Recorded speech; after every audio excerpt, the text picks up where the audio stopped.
niin ne vaikuttaa niin kuin ne kävelis meren pinnalla. Niin tässä se on sitten tuotu esiin vähän selvemmin, että näin siinä käy. Otetaan sitten se pullonokkadelfiini.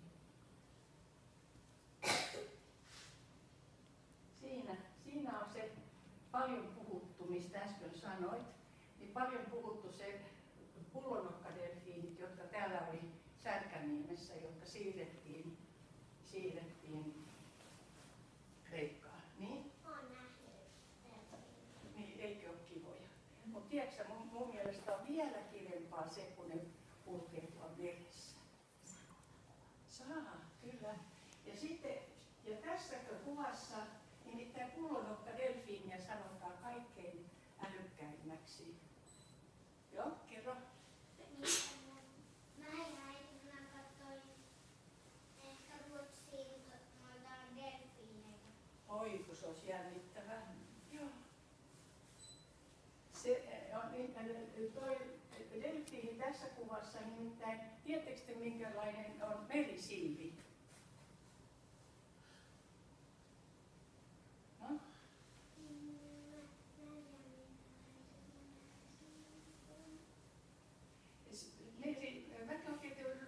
Eikö ne ole tämän kokoisia? Ne on semmoisia pallomaisia, niin kuin meilläkin on siivi. Selässä on piikkejä täynnä. Siivillä muuten on noin 6000 piikkiä. Niitä on niin paljon. Merisiivi on semmoinen kuin pallo ja se on piikkiä täynnä joka puolelta. Niin? Mä oon nähnyt yhden kerran mun pihollani siivin. Niin, eikö ole kiva, kun se lylyertää eteenpäin. Ensi keväänä tulee lisäkkäistä kirjaa. Niin? Mä oon nähnyt meritähtiä. Joo, se on kaunis eläin kanssa. Missä sä näet? No, Kreikassa. Joo, Kreikassa niitä on paljon. Niitä on niitä merisiiliäkin Kreikassa paljon. Täällähän ei olekaan. Niin?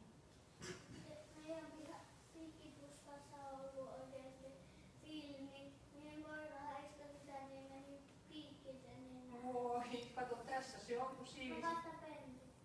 No pentu. Ja no sitten se ulvovan. Voi mahoton sentään, se on kyllä surullista. Niin tässä nimittäin tämä äiti-delfiini opettaa poikastaan sillä tavalla, että kun se menee tuonne pohjaan pyydystämään ruokaa itselleen, niin sille käy, tämä olikin hyvä juttu tämä sun koiranpentu-juttu, koska tämä on valaanpentu, voisi sanoa, ja kun se menee pyydystämään ruokaa, niin silloin vaara koko aika se kuononsa tykätä merisiiviin.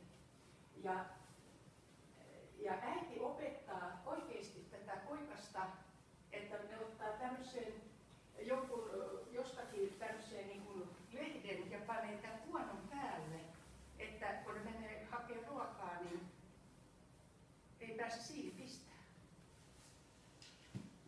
Ja sitten kun ne leikkiikin, niin ne kerää kaiken näköisiä leluja, mitä ne sieltä merenpohjasta löytää ja leikkivät keskenään. Ja sen olette nähneet tuolla Särkänniemessä, ketkä on käynyt tai televisiossa nähnyt, kun kaikki delfiinithän on hirveän kovia hyppimään. Ja sitten on sellainen tarina, päästäänkö me delfiinistä pitemmälle, mutta on pakko kertoa sellainen tarina, kun oli semmoinen hirveän hyvä laulaja Aaron nimeltään. Ja sitten oli semmoinen merirosvoporukka ja ne oli hirveän kateellisia sitten, kun se lauloi niin hyvin. Ja ne otti sen vangiksi ja ajatteli, että heittävät sen mereen. Että ne ei halunnut kateuksissaan kuulla sitä laulua. Ja sitten tämä Aaron pyysi, että josko hän saisi vielä laulaa yhden kerran ennen kuin hän kuolee, kun te heitätte hänet mereen. Niin ne antoi luvan ja se lauloi. Ja kuinka ollakaan, niin delfiinit tuli kuuntelemaan sitä laulua. Ja ne lumoutui niin paljon, että kun tämä mies heitettiin mereen, niin ne delfiinit ottivatkin sen miehen ja saattoivat rantaan, pelasti sen miehen. Että puhutaan, että sekin on ihan tosi asia, että valaat pelastaa ihmisiä. Että tämmöinen tarina kulkee siitä, että hyvästä laulutaidosta tässä tapauksessa. Tiedetäänkö me vielä?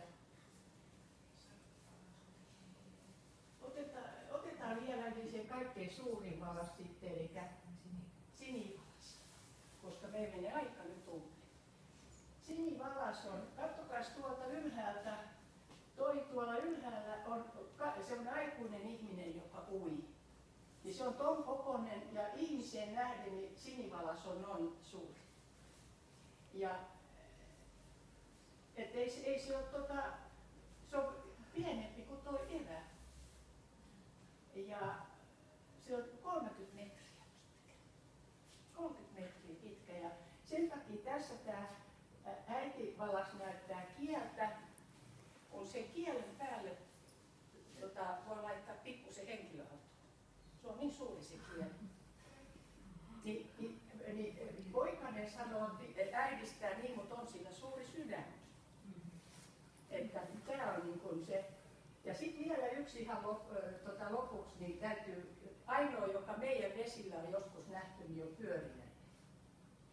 Pyöriäisiäkin on 6 erilaista, mutta tämä on se varsinainen pyöriäinen. Ja tämä on nyt piirtänyt sitten tänne Ahvenanmaan vesille. Että jos joskus näette, kun vesillä kuljette, niin sen takia tämä on pyöriäinen, kun se on kaikkein pieni. Tuossa näette, että se on ihmistä pienempi. Ja miten se sinivalas oli niin valtava, että tässä on se koko kirjo niin kuin kooltaan. Ja näitä ihan harvakseltaan joskus eksyy meidän merivesiin. Ja jos joku joskus sattuu näkemään pyöriäisen vaikka vilaukseltakin, niin pyydetään ilmoittamaan viranomaisille, että mä näin pyöriäisen siellä. Ja pyöriäinen eroaa esimerkiksi delfiinistä sillä, että mä en hypi ollenkaan. Delfiinit saattaa hyppää 7 metrin korkeuteen. Ja se on aika korkea se hyppy. Ja sitten lopuksi siellä on tässä lukee